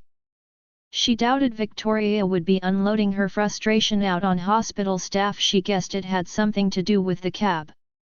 "You have reached Mr. Dallaire's office. He is unavailable right now," Stephen's voice answered. "Stephen, it's me," Macy said, knowing he never set the phone on speaker, so there was little chance of being overheard regardless of where he was. There was a pause and she was certain she heard a door close before he finally answered. "Miss Macy. Did I call at a bad time?" "Not at all. They are merely in the middle of a board meeting." "Oh." Macy opened her mouth but snapped it closed. She almost asked how Julius was doing and had to suppress the urge before she could speak again. That wasn't her world anymore and he wasn't her concern. It had almost been a year already. Her marriage was over and he had moved on. No doubt he had new woman on his arm the moment the divorce papers were filed. Maybe he already proposed. They could be planning their wedding even as she sat there with her labor pains. Tears blurred her vision as she thought about it. "Miss Macy?" Stephen prompted when she didn't reply. "Is everything all right?" "Yes. Sorry. I'm calling because Dad wanted to know when I went into labor." "Well, I am." "Are you all right? Are you alone? Do you need me to make calls for you? Arrange transportation?" "No. It's fine. Vicky is here. She's calling the hospital and she already has a cab on the way. We'll be heading to the hospital shortly." "Understood. I'll arrange transportation for Mr. Dallaire and he'll be there as soon as he is able." "Oh, you don't have to do that. I mean, I must. Mr. Dallaire insists. I will let you know his ETA as soon as I confirm it." "Okay. Come on, Macy. We got to go," Victoria said, hauling the prepared duffel bag out of the entry closet where it had been stashed for the last 2 months. Though Victoria might have momentarily panicked, she was once again in control. Right. Help. Coming. Victoria hurried to the couch to help Macy stand and supported her as she waddled to the door. She helped Macy into a coat before slinging the duffel over her own shoulder and escorted Macy out. Locking up the apartment, Victoria hurried Macy to the elevator. It was slow going, but there was no rushing a pregnant woman carrying twins. Stephen immediately called the airport to get clearance for the Delaires' private jet. It took some negotiation, but he managed to secure takeoff within the next hour provided his employer could make it to the airport, but he didn't imagine it would be difficult. If there was one thing Augustus Delaire refused to miss, it was the birth of his grandchildren. Labor was bound to take a while, but it was a 6-hour flight, so there wasn't a moment to lose. After confirming the flight details, he returned to the board meeting. It was progressing as slowly as when he left. Augustus presided over it, though it was the board members who did most of the talking. On one side March sat feigning interest, though he was sharp enough to discern the important points buried in the mundane details. On the other side Julius slumped in his seat, his forehead resting on the table in front of him. One didn't need to be near him to smell liquor. His clothing was disheveled and there was no telling exactly when he last shaved or showered. In fact, March had to practically break down his door and drag him to work to even make it to the board meeting, which was mandatory for Delaire family members. Anything short of a terminal illness was not a valid excuse for missing, so a hangover meant nothing. March had done his best dragging Julius out of bed and forcing him into a relatively clean set of clothes, but there wasn't much he could do about his brother's recovery from his latest drinking binge. A glass with water and a quickly dissolving tablet of Alka-Seltzer trademark sat untouched beside Julius, and it wasn't clear he was even awake. Stephen walked past the inert Julius to return to Augustus's side. He leaned close to his employer and whispered low in his ear, "Sir, it's time. I made travel arrangements as agreed." Augustus suddenly straightened at the whispered words. He glanced at his youngest son, fighting the urge to tell him the truth. Over the past several months Julius's search for Macy had only become more desperate. In fact, he heard Julius was looking into hospitals, which could only mean Julius learned Macy was pregnant. It wasn't a wonder then Julius's drinking had gotten more drastic as the birth time approached, yet even his son didn't know the whole truth. Not only was Macy pregnant, but she was having twins. Augustus clenched his fists, wanting nothing more than to drag his son out of the room by his hair and shove him on that plane, but he couldn't do that to Macy. He promised to keep her secret and help her leave her old life behind. She didn't want Julius there, and any added stress at this time would be detrimental to mother and the babies. As much as he wanted to drag Julius there by the ears, he wouldn't risk the lives of his grandchildren or their mother to do so. Julius's comeuppance would come, but it would come later, when Macy was ready to face him on her own terms. That was a day Augustus couldn't wait to see. But for now. "Very interesting, gentlemen," Augustus said, interrupting the progress report on their latest acquisition. "So all of this talk, I am to understand that everything is going as planned and there are no issues needing attention?" "Yes." "Good. Then meeting adjourned." Dad." March stared as his father stood. Not that he wasn't ready to end the meeting as well, but it was out of character for his father to do so. Augustus never ended meetings early. "Something important just came up. I'll be leaving now." "Good work everyone," Augustus said as Stephen moved ahead of him and opened the door. "March, take your brother home. Next time I want him awake and sober." "Yeah, Dad." March rubbed his temples, looking at the shell that was once his brother. He stood and circled the table. "Come on, Jules. Let's get you home. Workday is over." Julius muttered groggily as his brother pulled him to his feet. Though he looked asleep, his was surprisingly aware. How could he sleep when Macy was out there? Their baby would soon be making its entrance into the world and he still hadn't found them. There had to be a way. Macy was too responsible to neglect her own care, let alone her baby. She wouldn't shun hospitals to simply avoid him. No. She would be certain to make every appointment to ensure the baby's health. Yet she hadn't appeared at any hospital since she confirmed her pregnancy. That could only mean she either left town or was seeing a private doctor. A private doctor was out. There were no expenses on their joint charge cards and she had left them all behind anyway. But it also didn't make sense she had left town. If she left all her charge cards behind, then her only funds would be the cash in her wallet. He wasn't sure how much she had on hand, but he couldn't imagine it was more than $100 or so. That much wouldn't take her very far. Where would she go?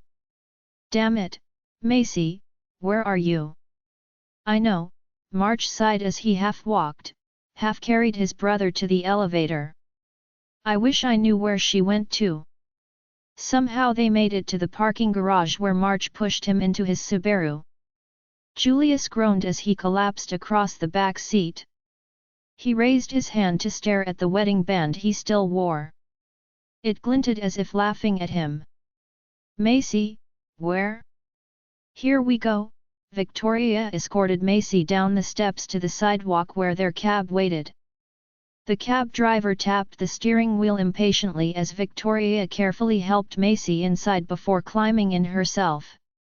Once she was certain Macy was comfortable, she said, "Hospital to Paris and step on it. We'd already be there if you women didn't take so long." The driver complained but put the car in drive and pulled onto the street in a jerky motion that made both of them rock violently in the back. "Imbecile," Victoria muttered. "We'd like to get there in one piece." "You said step on it, mademoiselle." "Well, unless you want these babies shooting out of her, I suggest you make it a smooth ride." Victoria snapped. "Hein," he glanced over his shoulder, the color suddenly draining from his face. "She's having a baby? Right now?" "Yes." "La vache," he stepped on the accelerator, honking as he weaved through the traffic. Macy clutched the door handle to keep herself from being tossed around in the cab as she tried to keep her breathing even and calm. She eyed her phone in an attempt to time her contractions, but the jerky motion of the cab ride made it more difficult to tell contraction from inertia. The cab came to a screeching stop in front of the hospital. The driver tumbled out in his rush to get to her door. Victoria was almost as quick. She came around the vehicle armed with her handbag, beating him in the head as Macy slowly pulled herself out of the cab. "Roi des cons. Tu es le chi d'un hutri. Tête de noid," Victoria exclaimed with each successful hit. "Vicky," Macy sighed as she leaned against the cab for support. "Vicky. I need you." Leaving off further insults, Victoria paused long enough to toss money at their driver before returning to Macy's side and helping her to the entrance. Macy winced as she walked. She wasn't certain if she could say she was in any great amount of pain, but she felt bloated and uncoordinated. Luckily, as soon as they entered, the forewarned maternity ward was ready to receive her, offering a wheelchair. Macy sank into it gratefully as Victoria wheeled her to the front desk for check-in. "Papiers d'identité?" the nurse at the desk asked. Macy nodded, signaling Victoria to open the end pocket of the duffel. There her passport and ID had been stashed in the event their departure to the hospital was less than organized. Somehow she wasn't terribly surprised it had come to this, though the wild ride was certainly not part of her plan. "Oh good, I didn't miss you too." Macy turned in surprise to see Paul hurrying to join them, saying, "Paul? What are you doing here? I told Victoria to call me as soon as you went in. I wanted to be here for you." "Well, thank you. But it's going to be boring for you." "Nonsense. How can it be boring when new life is coming into the world?" "All right, Madame Dallaire. Is this the father?" The nurse looked up at Paul. "Oh, no. He's friend from school, Macy quickly corrected, smiling at the nurse's honest mistake. She missed the pained expression that clouded his gaze. In truth, she was rather embarrassed that officially she was still known by her married name. Before she left New York she had been ill, and then in the hurry to depart she had forgotten all about changing it back to her maiden name. Luckily she already had a passport Stephen merely had to retrieve from the safe in the condo. Macy wondered if Julius even noticed it was gone. What was she thinking? Of course he didn't. Not that it mattered to him with his new woman on his arm. Though she told everyone her surname was Grayson, when it came to official documents she had to use her married name. I see. And is the father coming? No. My father-in-law will probably show up in a few hours though. He's flying in. Of course. Well, sign here and I'll show you to your room. Join our Facebook and WhatsApp group for more updates, link is given in description. Rest audiobook will be continued in next episode.